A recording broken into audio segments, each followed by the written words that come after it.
ನಮಸ್ಕಾರ. ನಾನು ಎಲ್ಲಿಂದ ಶುರು ಮಾಡಲಿ ಅಂತ ನನಗೆ ಗೊತ್ತಾಗ್ತಾ ಇಲ್ಲ. ಯಾಕಂತಂದರೆ ನಿನ್ನೆಯ ವಾತಾವರಣ, ಮೊನ್ನೆಯ ವಾತಾವರಣ ಬೇರೆ ಬೇರೆ ಥರದ್ದೇ ವಾತಾವರಣ ಇದ್ದಿದ್ದಂಥದ್ದು. ಗೊತ್ತಿಲ್ಲ ನನಗೆ. ಯಾವುದೇ ಒಂದು ಹೊಸ ಸಿನಿಮಾನ ಕೈಗೆ ತೊಗೊಂಡಾಗ್ಲೂ ಕೂಡ ಒಂದು ಥರದ ಭಯ ಇರುತ್ತೆ ನನಗೆ. ಏನಕ್ಕೆ ಅಂತಂದರೆ ನನ್ನ ಒಂದು ಆ ಬ್ರ್ಯಾಕೆಟನ್ನು ಬಿಟ್ಟು ಬೇರೆ ಕಡೆ ಏನೋ ಹೋಗಿ ಯೋಚನೆ ಮಾಡ್ತೀನಿ ಅಥವಾ ಮಾಡಬೇಕು ಅಂತ ಇಷ್ಟಪಡ್ತೀನಿ ನಾನು. ಜನನೂ ಅದೇ ಇಷ್ಟಪಡ್ತಾರೆ ಅನ್ನೋ ನಂಬಿಕೆಯಲ್ಲಿ ನಾವು ಆ ಥರದೊಂದು ಕೆಲಸನ ನಾವು ಕೈಗೆ ಹಾಕ್ಕೊಂಡಿರ್ತೀವಿ. ಆವಾಗ ಎರಡು ಅಂಶಗಳು ನಮಗೆ ತುಂಬ ಮುಖ್ಯ ಆಗುತ್ತೆ. ಒಂದೇನು ಅಂತಂದರೆ ನನಗೇನೋ ಅನ್ನಿಸ್ತಾ ಇದೆಯಲ್ಲ, ನನಗೆ ಅದು ಅನ್ನಿಸ್ತಾ ಇರುವಂಥದ್ದನ್ನು ಸಾಕಾರ ಮಾಡೋದಕ್ಕೆ ಈ ಥರದೊಬ್ಬರು ನಿರ್ಮಾಪಕರು ಬೇಕಾಗುತ್ತೆ, ಒಬ್ಬರು ಸ್ಟ್ರಾಂಗೆಸ್ಟ್ ನಿರ್ದೇಶಕರು ಬೇಕಾಗುತ್ತೆ. ಇಲ್ಲಿಗೆ ಆ ಸೈಕಲ್ ಮುಗಿಯಲ್ಲ.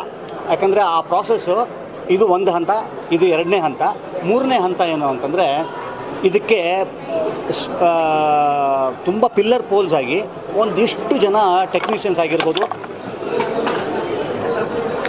ಸ್ವಲ್ಪ ಎಮೋಷನ್ ಆಗಿಬಿಡ್ತಾ ಇದೆ.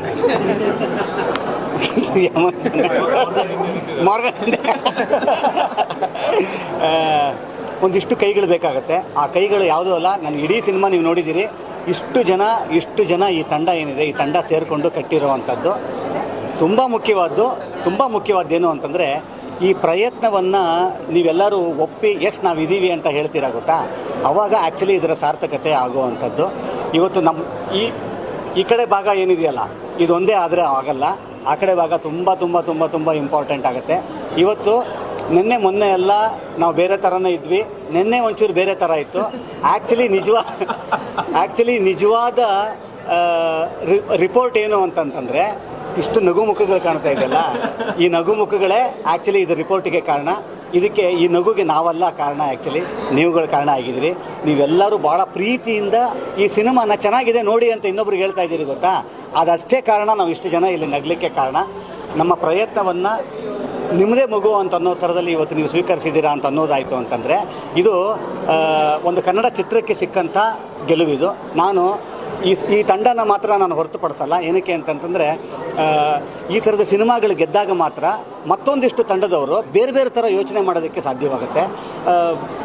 ಈ ಥರದ ಸಿನಿಮಾಗಳು ಗೆಲ್ಲುವಂಥದ್ದು ಕೂಡ ಅನಿವಾರ್ಯತೆ ಒಂದು ಚಿಕ್ಕ ಸ್ವಾರ್ಥ ನನಗೆ. ಏನು ಅಂತಂದರೆ ಒಬ್ಬ ಕನ್ನಡಿಗನಾಗಿ ಟ್ವಿಸ್ಟ್ ಬಿಟ್ಟುಬಿಡ್ತೀವ ಅಂತ ಇದ್ದೆ. ಇವಾಗ ಏನಿಲ್ಲ, ಯಾಕಂತಂದರೆ ಇವತ್ತು ಸೋಷಿಯಲ್ ಮೀಡಿಯಾ ಇರೋದ್ರಿಂದ ಯಾವ ಟ್ವಿಸ್ಟ್ ಅಲ್ಲ. ಎಲ್ಲ ವೀಡಿಯೋಸು ಎಲ್ಲ ಬಂದು ಆಗಲೇ ಫುಲ್ ವಿತ್ ಡೈಲಾಗ್ಸನ್ನೇ ಬಂದಿರುತ್ತೆ. ವಿಷ್ಣು ಸರ್ ಅವರ ಆಶೀರ್ವಾದ, ವಿಷ್ಣು ಸರ್ ಅವರ ಕನೆಕ್ಷನ್ನು ಈ ಸಿನಿಮಾದಲ್ಲಿರೋ ಅಂಥದ್ದು. ಮೊನ್ನೆ ಒಂದು ವಿಡಿಯೋ ವೈರಲ್ ಆಗಿದೆ. ದರ್ಶನ್ ಸರ್ ಸೆಟ್ಟಿಗೆ ಬಂದು ವಿಸಿಟ್ ಕೊಟ್ಟಿರೋದು. ಸೊ ಅದು ಇವಾಗ ರೀಸೆಂಟ್గా ಇಲ್ಲ ಹಳೇದ ಅಂತ ಪ್ರಶ್ನೆ ಎಲ್ಲರಿಗೂ.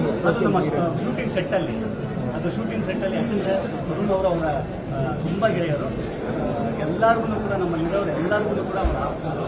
ಹಾಗಾಗಿ ಶೂಟಿಂಗ್ ಸೆಟ್ಟಿಗೆ ಅಲ್ಲಿ ಮೈಸೂರಲ್ಲಿ ಸಿಕ್ಕಾಗ ಅದು ಇವಾಗ ವೈರಲ್ ಆಗಿದೆ ಸರ್. ಹಾಗೇನೆ ಸರ್, ಮೊನ್ನೆ ಒಂದು ವಿಡಿಯೋ ವೈರಲ್ ಆಗಿದೆ. ದರ್ಶನ್ ಸರ್ ಸೆಟ್ಟಿಗೆ ಬಂದು ವಿಸಿಟ್ ಕೊಟ್ಟಿರೋದು. ಸೊ ಅದು ಇವಾಗ ರೀಸೆಂಟ್గా ಇಲ್ಲ ಹಳೇದ ಅಂತ ಪ್ರಶ್ನೆ ಎಲ್ಲರಿಗೂ.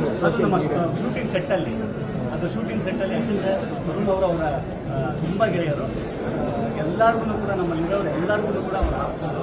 ಹಾಗಾಗಿ ಶೂಟಿಂಗ್ ಸೆಟ್ಟಿಗೆ ಅಲ್ಲಿ ಮೈಸೂರಲ್ಲಿ ಸಿಕ್ಕಾಗ ಅದು ಇವಾಗ ವೈರಲ್ ಆಗಿದೆ ಸರ್. ಹಾಗೇನೆ ಸರ್, ಪಿಕ್ಚರ್ ನಾನು. ಆದರೆ ಅವರ ಆತ್ಮೀಯತೆ ಹೇಗಿತ್ತು ಅಂತಂತಂದರೆ, ನೀವೇನೋ ಆಗ್ತೀರಾ ರೀ ಅಂತ ಹೇಳಿದರು ಒಂದ್ಸಲ ನನಗೆ.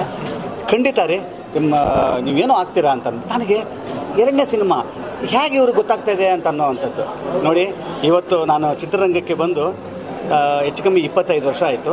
ಇವತ್ತಿಗೂ ಕೂಡ ಅವ್ರ ಆಶೀರ್ವಾದ ನನ್ನ ಜೊತೆಯಲ್ಲೇ ಇದೆ ಅನ್ನೋದಕ್ಕೆ ಇವತ್ತು ಅವರು ಈ ಸಿನಿಮಾದಲ್ಲಿ ಇರೋದೇ ಅವ್ರಿಗೆ ಮತ್ತೊಮ್ಮೆ ಹಾಂ.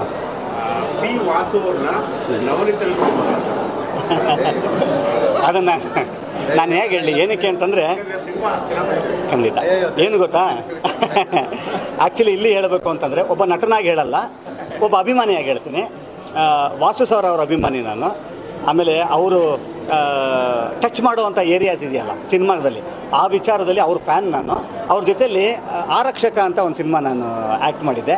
ಅದಾದ ನಂತರ ಆ ಥರದ ಒಂದು ಸಿನಿಮಾದಲ್ಲಿ ನನಗೆ ಆ್ಯಕ್ಟ್ ಮಾಡ್ತಾ ಇದ್ದೀನಿ ಅಂತ ಫೀಲ್ ಬಂದಿದ್ದು ನವನೀತ್ ಅವ್ರ ಜೊತೆಲಿ ಕೆಲಸ ಮಾಡಿದಾಗಷ್ಟೇ.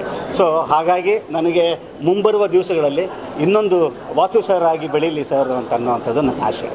Thank you.